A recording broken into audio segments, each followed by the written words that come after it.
This is the Excursion 2.0. The first time I saw this company was actually in Las Vegas at Interbike in 2012, and they had, some pretty cool looking bikes at the time, and it's the first time I've gotten to see it now. It's early 2015, and the Excursion is their folding bike. As you can see, it's got that nice step-through frame. It weighs about 46.9 pounds, so 47, which isn't too bad considering it has these nice fenders. It's got a suspension fork, which I really like. Not a ton of travel on this thing. It does have preload adjust. You can see it's just a little bit of cushion. And these decent tires, they're not too narrow or anything like that. They're 20 inch by 1.75. Got kind of a hybrid tread going on, reflectors and everything like you might expect. Kind of straighten this one out a little bit there. But they also include lights. So there's just this compact front by Spinninga, and then there's an integrated light right here on the rear rack, which is pretty cool. Max load 10 kilograms. So I really like that they've got the battery mounted mid frame, and it's actually surrounded by that sort of top tube, down tube right there. It just conceals it. The bike blends in a lot more, and you don't have like a really rear heavy design. You can use this rack, which includes, good kind of blocking support and double connection right up there on the seat stays. You can use this for carrying your stuff, put on little panniers or a bag or something like that, or some sort of a water bottle cage adapter, because they don't have anywhere else to put water bottles. And I say that every time like I do electric bike reviews. It's just not something that's present on a lot of bikes. One of the other cool upgrades that this bike has is 160 millimeter mechanical disc brakes, and they're pretty low end. They're kind of generic, but they do have these whooshing sort of brake inhibitors on the levers right here. So as soon as you hit the brakes, it's going to go ahead and stop. This bike does offer trigger throttle, which you can see over here, in addition to pedal assist. The trigger throttle is not usable in pedal assist level 0, which is a little bit of a complaint, but they've got it set up for like 9 levels of assist. So you have those nice, fine, small increments, and you can just sort of slowly step your way up. It's actually a 250 watt geared 8-fun hub motor in the back, and again, not too big, so visually it blends in nicely, but it's also not super powerful. It's not even a 350 watt motor, and in my experience, it's just still okay. If you're cruising around at the marina, or you've got this in your RV or something like that, it's gonna work all right. Most like pro cyclists, when they're doing long rides and stuff, are putting out like 2 to 250 watts, okay, and they're spinning. So imagine it's like doubling your energy output with like a fit rider helping you out or something like that. I think it's all right. It's decent. It helps keep the price low. This is about $1,000, which is pretty cool.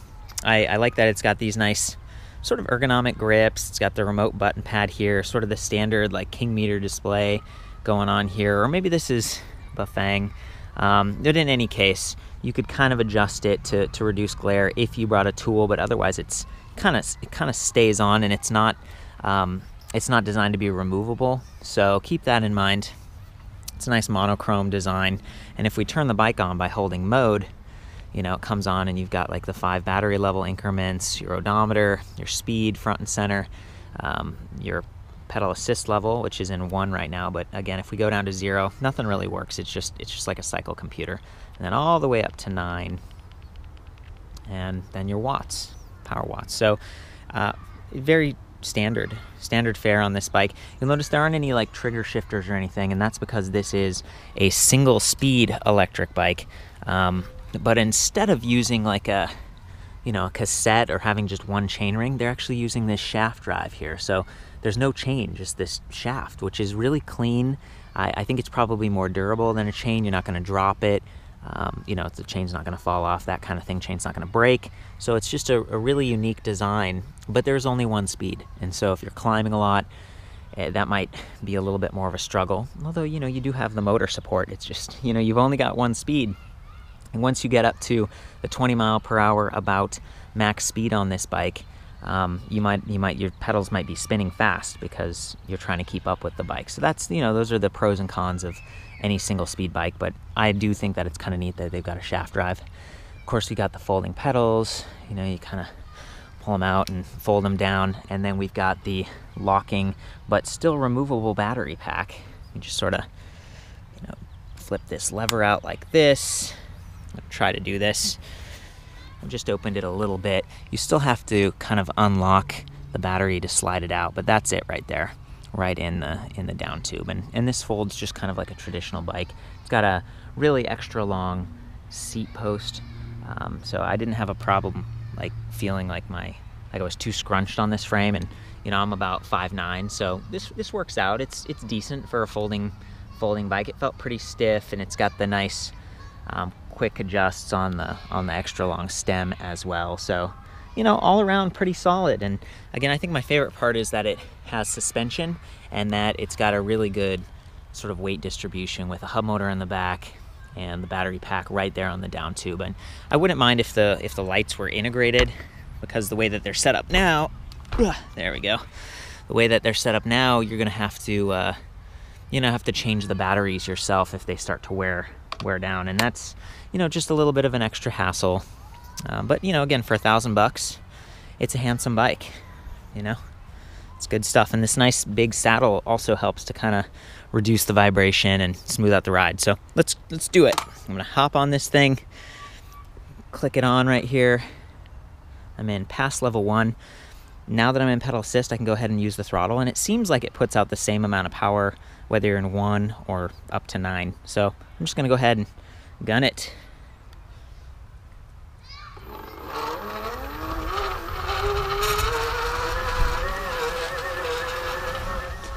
Doing all right in the grass, you know? It's got enough power for that. Woo! Now I'm on the concrete and it's really good.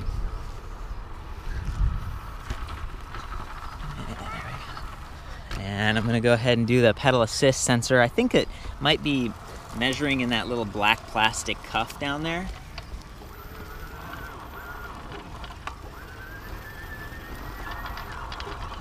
You know, it's not like super responsive. I can't really tell how many magnets are in there or what system it's using. It's a little different than what I've seen before, but it does seem like it's cadence sensing, because I can move my pedals just super gently, just moving them, and it kicks in. And if I push harder,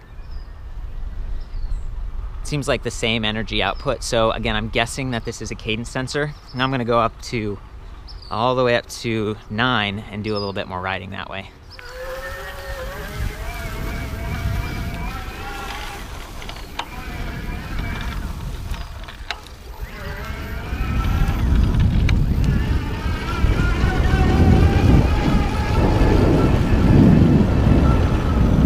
There's those fast-moving pedals I was talking about, trying to keep up once you're actually at those higher top speeds.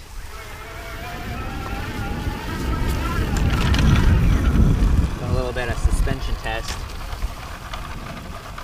Yeah, it's not offering like a huge, it's not, you know, smoothing it out that much when I go over these big bumps and stuff, but it's definitely more than some bikes, given those slightly larger tires and the bigger saddle and stuff. You know, it's not bad. I think, you know, given the different options that Energie Cycles offers, this is probably my favorite, just given the lower price point and some of the unique attributes, the frame and everything like that. So for the full write-up on this and other electric bikes from Energie Cycles, I'll see you back at ElectricBikeReview.com.